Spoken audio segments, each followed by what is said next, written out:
Hey, Tamara Tamu here, bringing you another episode of Unleashed Alchemy. We're on this channel. In every single video, I bring to you spiritual wisdom to help elevate you and propel you into your spiritual mastery, period. All right, so let's get into today's episode. Today's episode, I'm going to be talking about how religious dogma and religious programming influences four limitations.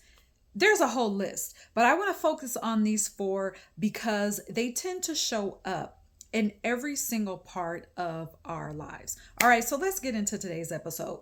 So, if you have spent any significant time in any church, in any religion, where the focus is some God out there in heaven, in the clouds, staring down at you, waiting to jump on you if you make a mistake, and this God that's in the sky is the one that determines what you get in your life. Okay, so this phrase, I'm going to read to you this phrase. Perhaps you've heard of it in many iterations of it. All right, so how many of you have heard this phrase and heard this messaging? If God doesn't do anything else for you, then you need to just know that He is able. Think about that for a second. And you have to ask yourself the question, why is this harmful? Why is this limiting? Why is this theology so damaging? All right. Now, don't forget that phrase. Many times, most of the time, that messaging also what it does, okay, what it did, what it continues to do is it perpetuates the further limiting idea that your good life, what you desire, or your reward only comes after death in some place called heaven, if you are lucky enough to reach that place. Okay,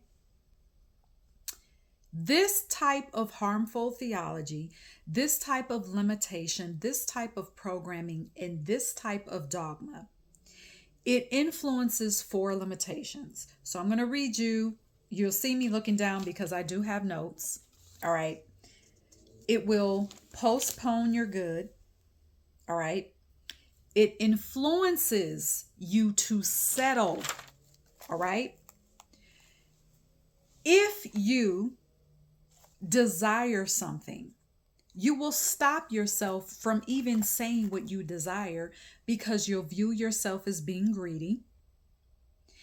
And it also influences you to give your creation power away.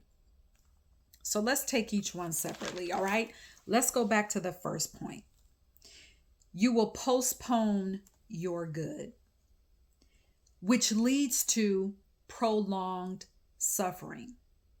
Why does the theology of if God doesn't do anything else for me, then I know that He is able?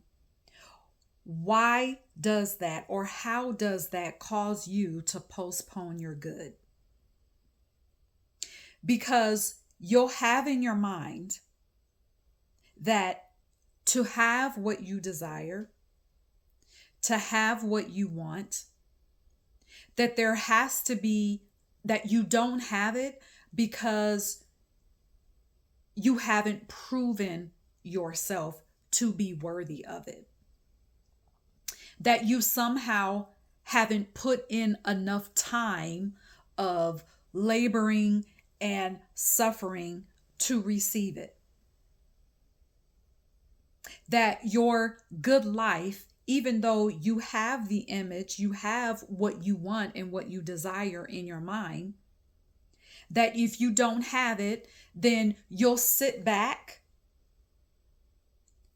You'll sit back in life and you'll want it, but your hands won't be open to even receive it because you've told yourself, well, I want this, but if I don't have it, then it's okay, because this place, this life is not really my reward. My reward is out there somewhere. My reward is in heaven. So it's okay that I'm really not living the life that I want to live.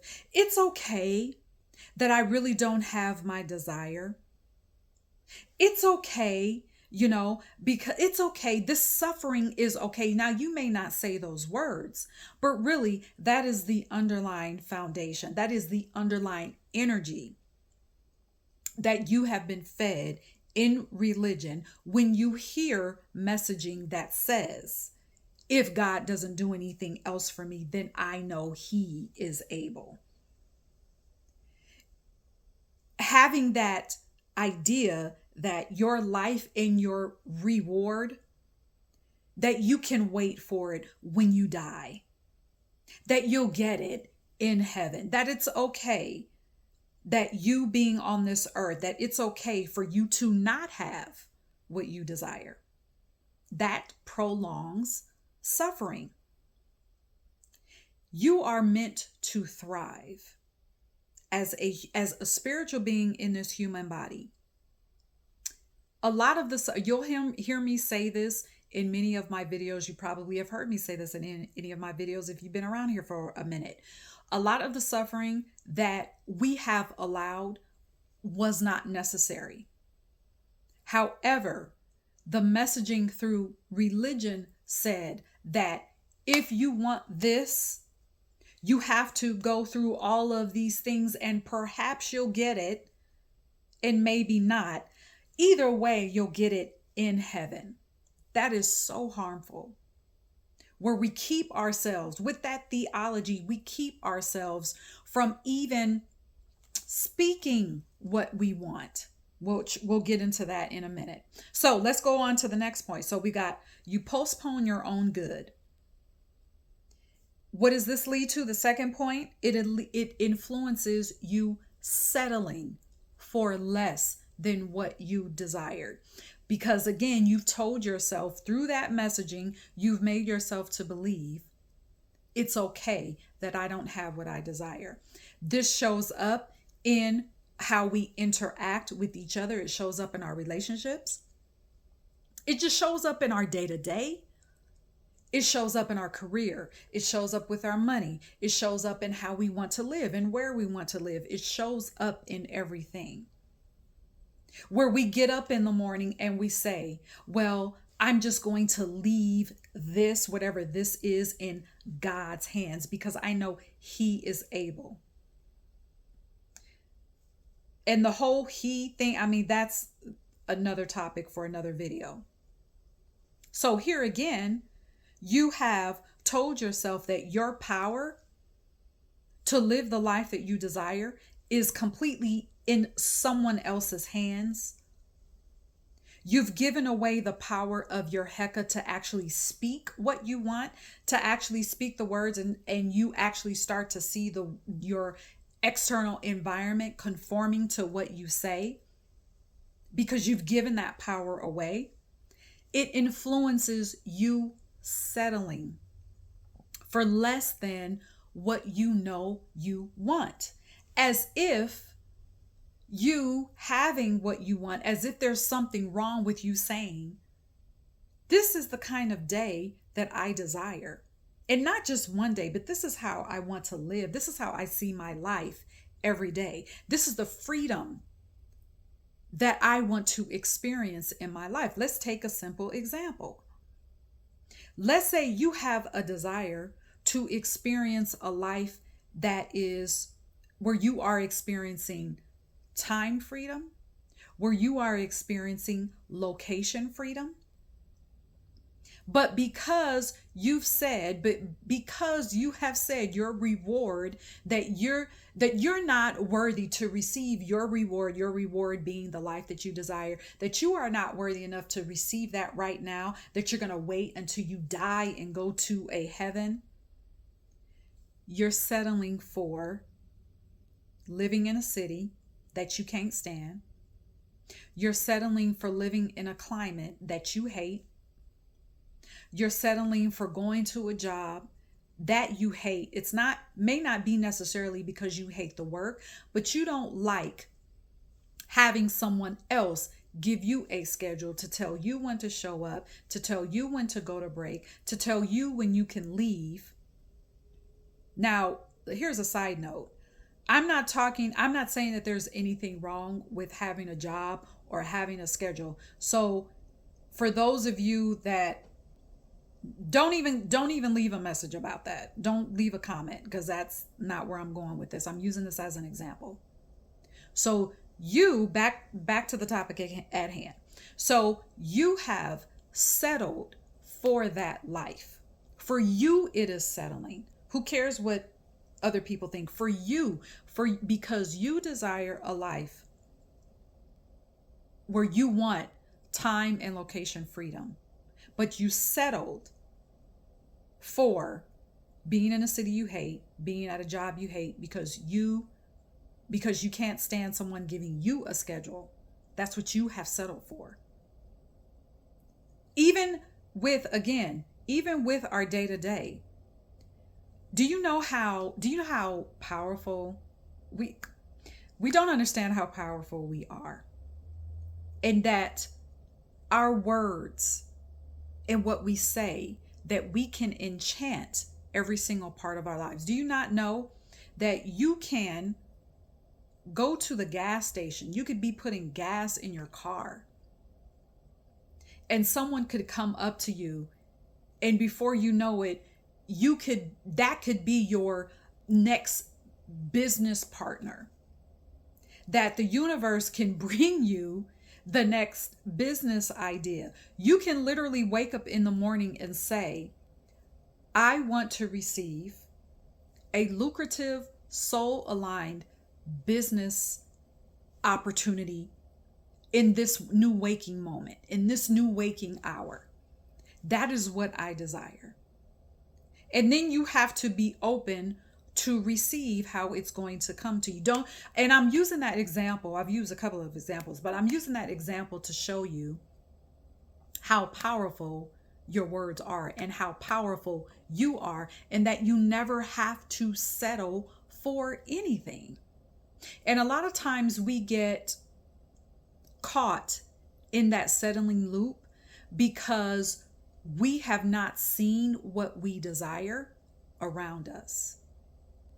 We have not seen anyone around us speak what they want, because what we have seen are people settling. Does it make those people bad? Does it make you better than those people? No. But many times we get caught up in that settling loop because we have not seen people move beyond surviving in life to thriving in life, and actually living in a way that is soul aligned, living in a way that truly brings them joy, not forced, not, okay, I'm just going to make this work, not, I'm just going to just be grateful with what I have right now. Now, listen, I'm not saying not to be grateful for what you have, but being grateful and desiring more go together. All right. So we've got postpone good. It influences settling. So let's get to the third way that harmful theology influences limitation. So the third thing is you start to view yourself, you're viewing yourself as being greedy. How does it show up? By not allowing yourself to desire and command exactly what you want. So I'll go back to the example that I used when I was talking about how many people don't say what they want because they haven't seen anyone in their circle or their community or in their family living beyond or achieving that, whatever that life looks like for you. Many people haven't seen that. So they may be thinking, well, how can I command this and desire this when I haven't seen it? Again, your spiritual mastery is about you. It's not about other people's opinions. It's not about what other people have done. This is about you being a spiritual trailblazer, all right? Being a spiritual pioneer, going against the grain, all right? So it influences people. Let me repeat this. So that harmful theology that says, if God doesn't do anything else for me, then I know he is able, and I know that my reward is going to come in heaven. Okay, that harmful theology will cause you to view yourself as being greedy, because it says for you, we hear the phrase, be grateful for what you have, which I just said, which is fine. But being grateful and commanding your desires, commanding more, are hand in hand.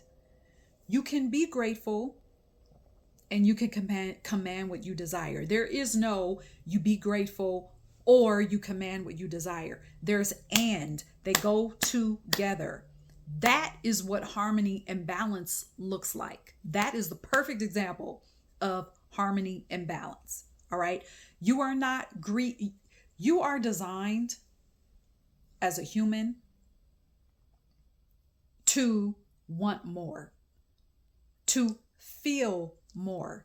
That is what keeps us grounded as spiritual beings on this physical plane. If you live in a city that, we'll say if you live in a city that gets all 4 seasons. Right now I am in a city, I'm back in my hometown for the moment, and this place gets all 4 seasons.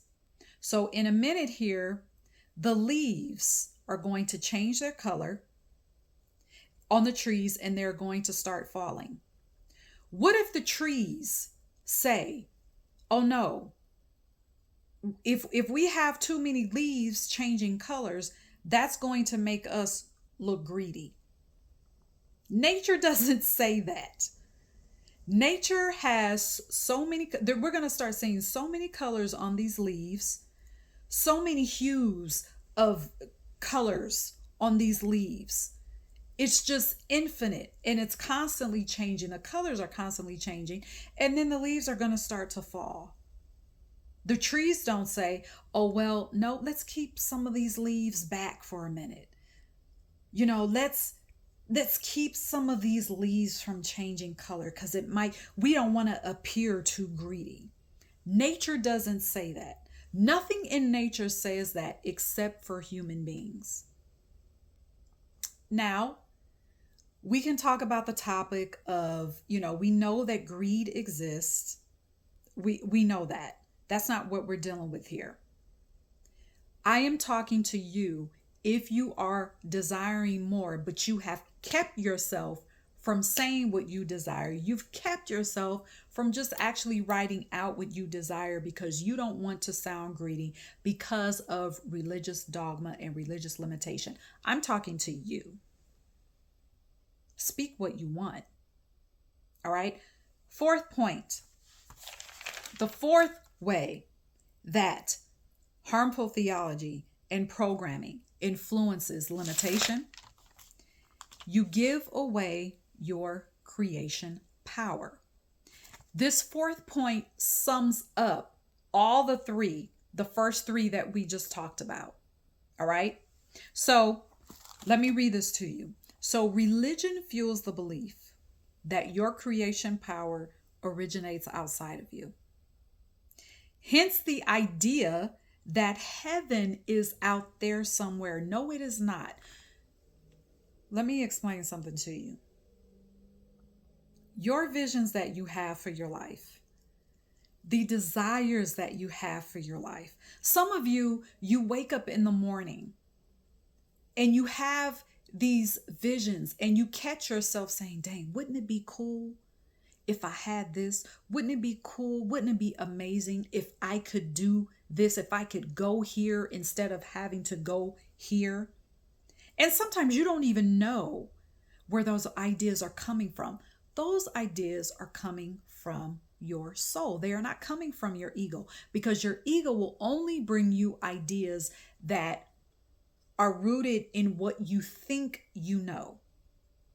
The soul brings you ideas that are cosmic, that have nothing to do with time, that have nothing to do with the past, that have nothing to do, even, I'm going to say, even with the future, because your soul is bringing you desires that are in your realm of possibility right now.